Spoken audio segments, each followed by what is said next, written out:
Hello everyone and welcome back to Let's Play Europa Universalis IV with me, Alpha Pi Omega, Meiou Taxes 3.0 and Novgorod.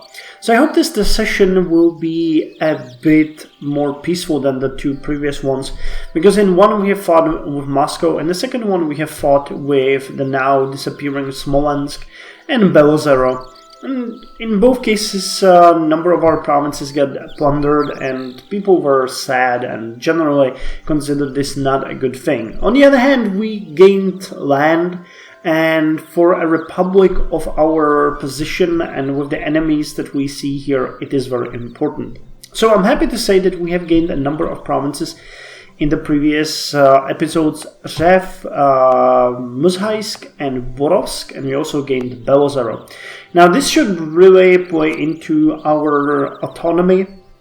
In the previous iteration of the game, that was 2.52, the autonomy could recalculate up to once every 5 years, but it usually took about a year, so we'll see how that's going to influence us. We are currently incorporating all of the provinces back into our empire by giving them cores, but right now we're getting the penalties for those, and we also have some unfortunate rebels, Muscovite separatists and Smolenskian separatists, which should go away depending on how fast we are going to core the provinces. Second thing that I would like to mention is that you guys spoke a lot about the trade, so I went ahead and discussed this with the devs. They made a lot of changes to it, not only from 2.5 version, but also to what they previously announced the trade will be like. So I wanted to mention some of the basics here. If you think that I'm explaining something wrong, please feel free to post it. I'm always ready to learn. And the trade system is actually kind of complicated.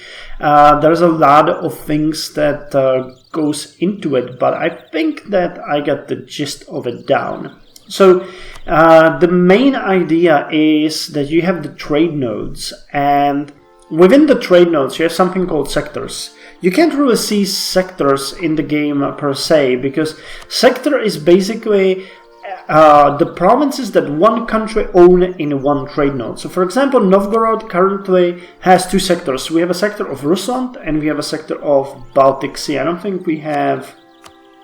Yeah, we're just scratching the surface of Ruthenia, but we have not gotten any province in there. So we have two sectors. One in Rusland and one in the Baltic region. Now each sector, as I said, is based on a country. So Zalogeria has its own sector, Great Perm has its own sector, Galish has its own sector. When you conquer a province, that province moves from sector to sector, and a sector can be destroyed in case the country completely disappears. Now these sectors are the basic unit that provides the trade, and they can trade with any other province that has a merchant. You don't really need a merchant in your home province, but I keep it there because he's collecting trade and we need the money. You can boost your trade mostly by investing into commercial infrastructure that you have in your provinces. Where is it? Here. In the commercial districts, which are used for... Where is it? Commercial... Where's the infrastructure? Where's the trade one? Let's trade... Oh wait, I have Volkov, that's why I don't see the commercial... Yeah, here it is, commerce. So by the commerce industry is using the commercial districts, and by investing into those you can boost your say... output or trade power. Now the fact is that if you, for example, want to trade with Africa, you would need a merchant in each single connecting province.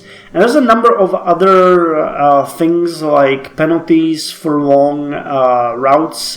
Each of the actual trade node takes a special tax of 10% to it, so it's kind of complicated. We can get to it later on, but right now the important part is that we have it set correctly. I'm gonna expand towards the Black Sea and into, what is this, Dniester and Vistula next. And we're going to try to trade with those. And try to cover this. Later on, when we expand into Asia, we're going to try to cover that as well. Now, merchants, and that's what you guys probably reacted to last time, when I mentioned that the trade ideas have been completely revamped, are reworked in a way that is as follows. You get a flat bonus from trade centers. So, for example, here we have a minor center of trade. Here we have another one. Actually, this one is not ours, right? Yeah, well, let's look at the ones that we have. So we have a major center of trade here in Veliki Novgorod. We have an important center. Oh, that's not ours again. So we have a major center of trade here. We had a couple. Yeah, we have a minor in Belozero. We have an important in Zavoloshye. And any other place? No, I think that's all. So we have 3. We have 1 major, 1 important, and 1 minor. This is actually coming from the trade power. And the trade power, again, is calculated from the commercial power of the province. For each of the trade center that you own, you get a flat, say, I think it's actually 0.5 of merchant for the major center of trade that we have in Veliki Novgorod. And that one is influenced by your ideas and the trade ideas. And some other modifiers that may be hidden, like Trade Republic should get a bonus. So the key to get more merchants here is to improve our overall trade. And that is actually kind of more logical than it was before, and I'm hoping that as we grow and get more centers of trade, we might be able to get more merchants, way more than we are used to, and using those we could connect to some pretty neat trade centers. So I hope that covers it in the basic essence for you as it does for me. There's a lot more detail I could go into, but I don't want to because it's irrelevant at this point anyway. So as far as I'm concerned right now, we're gonna continue with the poll taxes and the military technology. Because we feel so threatened, I'm actually considering that we might go with the quality ideas. Actually, for Russia, it would make more sense to go with the quantity, I guess. Land attrition over leaders without upkeep 1 force limit modifier and national manpower modifier. I think that the quantity idea would suit us better. We'll see how the upcoming years will be. If we get into another conflict in Muscovy, we'll definitely need to go through those. Otherwise, we might go with naval, or we might go with some of the trade ideas. Mercantilism would be a good idea. Plutocracy would actually be great here because we are a merchant republic which is based on the plutocracy. So these 3 we're definitely taking sooner or later. I'd also like, as usual, the culture. I'd also like the economic ideas, the naval ideas. But we'll see. We'll see. Right now we're not there yet, and we also need to finish the trade ideas first. So yeah, we'll see about that. So without further ado, I'm gonna unpause it. I think we're at, yes, we have dealt with the army. We have 5 out of 5. We're getting money. Are we drilling you guys? We are drilling you guys. That's good. Our army needs to be well performing. How much are we? Year gain. Ordinary regulars, drilling armies plus 10%. Immediate gain. Drawing armies plus 10, really? Oh damn, they changed that a lot. Your army professionalism plus 10. So that's why it goes up and down. I guess that when you recruit a new unit, it gets a hit, or at least that's how it seems. Yeah, army professionalism, you can see it here, minus 6.7%. Okay, so that's good. Makes sense, you know, the more units you recruit, the less army professionalism you have, because, you know, we're all recruits. What do you want? Okay, we now reached the point where we can get the vet grinding, so let's get it. It's actually going to be pretty beneficial, and I clicked on it on the day of, yeah.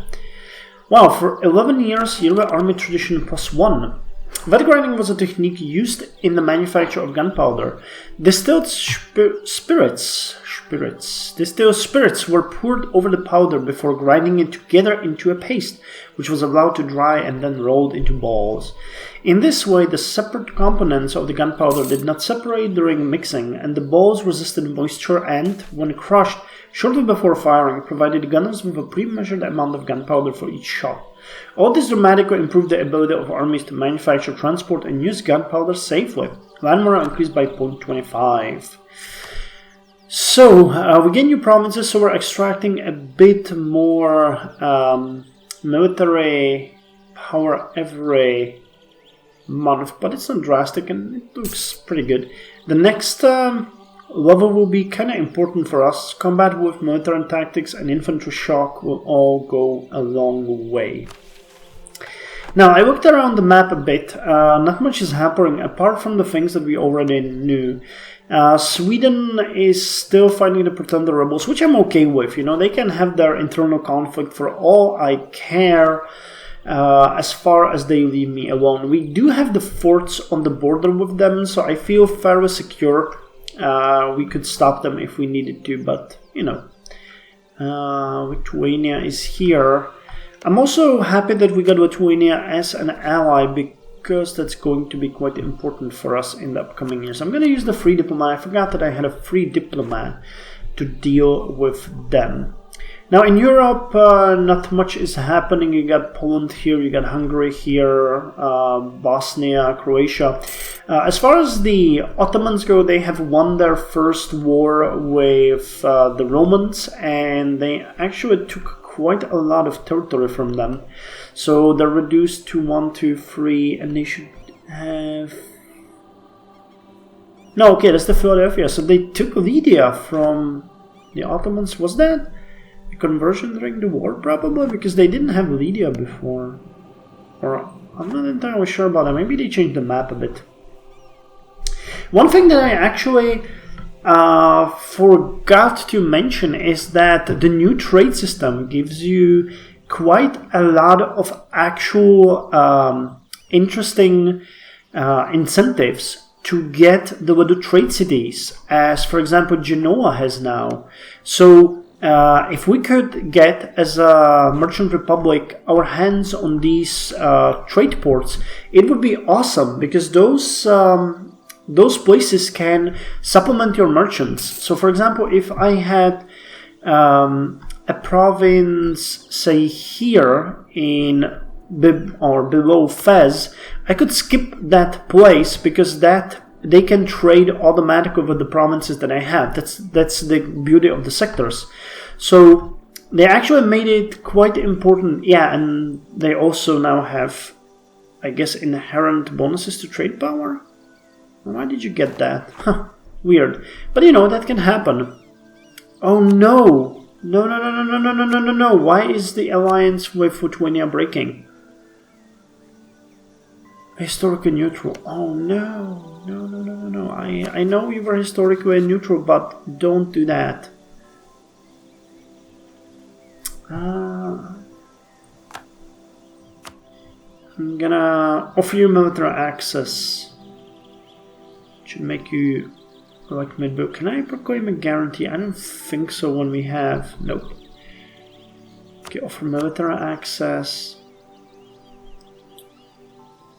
Okay, it's minus 17. I think it's still not going to be enough. You can ask for ally attitude, their opinion, our diplomatic reputation. Yeah, I think our diplomatic reputation is kind of tarnished right now. We have been naughty. Plus we have the indulgent here. Damn. Centralization is going up, that's good. Yeah, I don't think we can hold this. But I'm gonna try my best. For now, my actual plan to do things here is just to rest and have our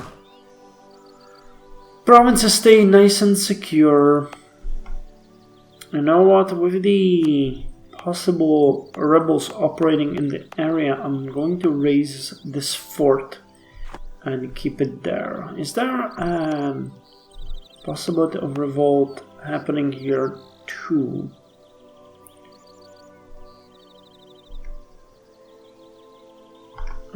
Wait, where's the trauma? I can't see. Oh, here's the unrest. They moved it in 9.6. So there's no unrest here. So Voloklamsky should be a secure province for us. Yes.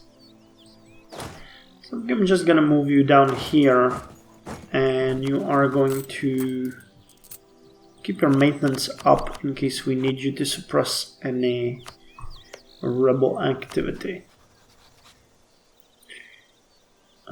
Revoke. Could give you subsidies. They would not transfer trade power to me, unfortunately. Yeah, I don't think this is gonna work.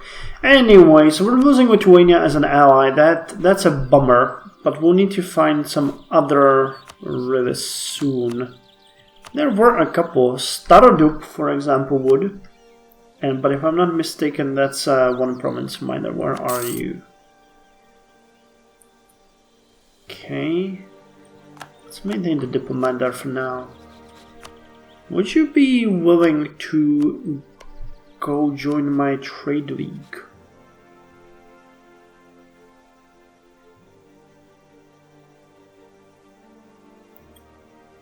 They're at war. Wait, as a subject? Are we a subject too? That's weird. I think that's a bug. We have Yaroslav as a tributary. And I don't see... Maybe they are, and it's just poorly worded.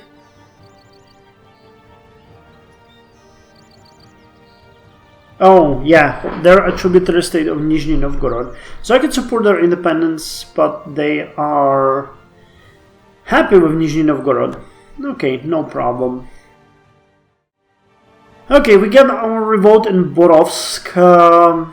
It's Muscovite separatist, 4,000 of them. They don't have a great general, but he's not bad either, so we'll see how this goes. I'm gonna wait with my units in Mozhaisk, okay, in Mozhaisk, and then we're gonna attack. We don't have a full morale yet, so I'd like to have that taken care of. So now we can go and fight with them. What kind of terrain is here? Forest.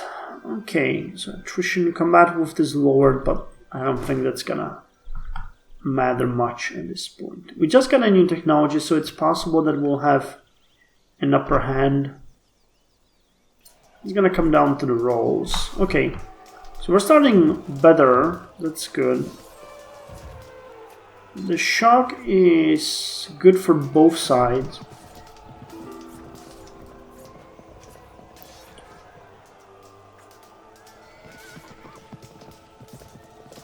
Okay, gotcha. No, well, we're gonna win this, but we took about as much casualties as they did. That's not exactly great, and now they're hurting us even more. God damn it. Well, yeah, they lost 1,500 men and we lost 1,700, so let's follow them and get rid of them. We can now take the next trade idea, which is imports and exports. Things go in and things go out. Merchant seems bent on making this all more complicated with their international supply chains and quadrilateral agreements. How can 3 men all simultaneously own the same 5 warehouses in 4 different cities and still sleep at night? Trade steering plus 5% ship trade power propagation. Which reminds me, you are... Okay, protecting trade and you are fully recovered. I actually want to protect trade in Rusand as well, based on the fact that I investigated and we have almost the same trade power as Muscovy. So building ships here will help us greatly. If I knew that before, I would keep the ships here. But the trade is giving us quite a boost here. And well, the ships are giving us quite a boost to the trade. 7.1.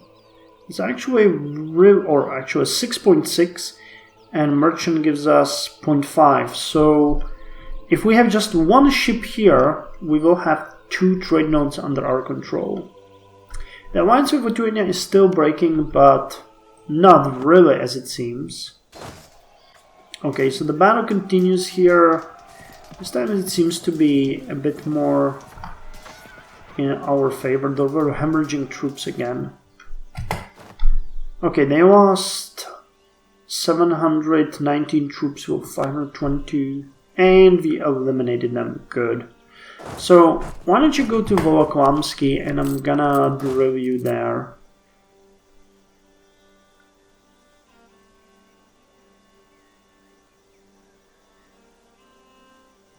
Okay. Wow, the 5th Skotato unit has been completely destroyed. It's actually incredible. And Sycophant Savely Turutsky has died, the great advisor in our employ. It was a diplomatic advisor. So, in this case, who are we going to support? I think the Metropolitan or Bureaucratic, definitely. We don't have any Bureaucratic. We have 2 Metropolitan, so let's get you.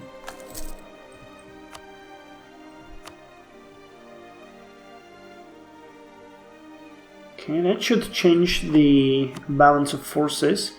Moscow is requesting military access from us. No. And we can get a new technology, the Meiou Taxes.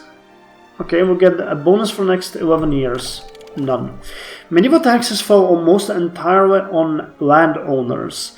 As the numbers of peasants fell, many were impoverished by land taxes and demanded tax reforms. The results were the first Meiou Taxes, which placed a tax on every man, woman, and child in the nation. It simultaneously strengthened the state while weakening the very class of people who had asked for it in the first place. Awesome. So now we have to make a decision or choose the next idea group. So I'm still inclined going with the plutocratic for roleplay reasons. What would that give us? Amenities, infrastructure cost lowered, global trade power increased, base consultation +1, metropolitan influence increased. Okay, that would be useful. Embargo efficiency and commerce production inefficiency lowered. Available mercenaries increased. Merchants from trade center increased by half. Okay, that's awesome. And national unrest lowered. Spy network construction increased and improved relations increased. Capital merchant generation +100%. And Euro-Republican tradition increased. Okay, I think we're gonna go with the plutocracy first. And merchant trade power increased. I say that mostly because we are a plutocratic republic. So that's gonna be another trade or another diplomatic thing for us, which kind of sucks. But yeah, let's get it for roleplay reasons. Let's get the plutocratic one. So we got another ship. I'm gonna set it to protect trade in Rusland, and we'll see what the effect to the trade node is going to be if we're gonna get it.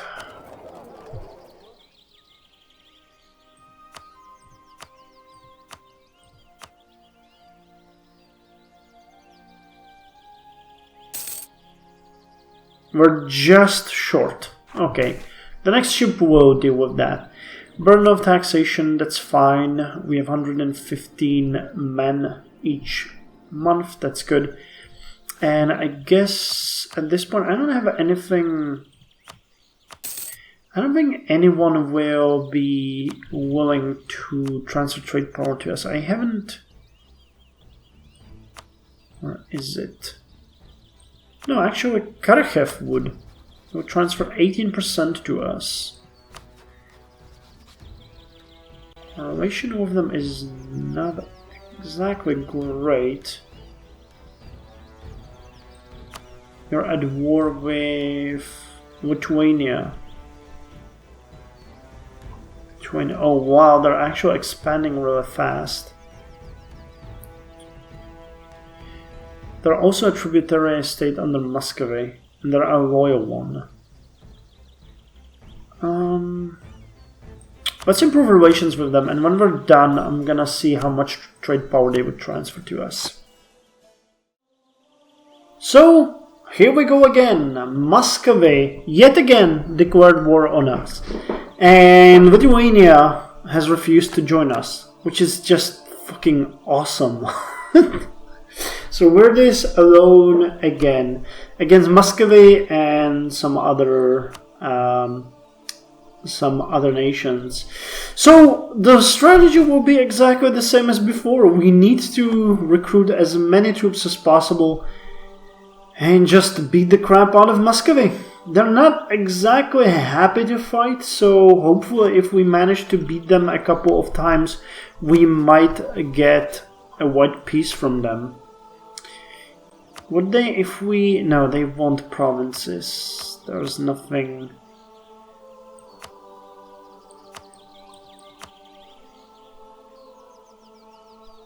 Yeah, they require provinces. So this is going to be an issue here. We'll need to fight and we'll need to win. If we don't, then this is all over once again. So join me next time for the second war with Muscovy. Ain't that great? Second war in what? A decade and a half?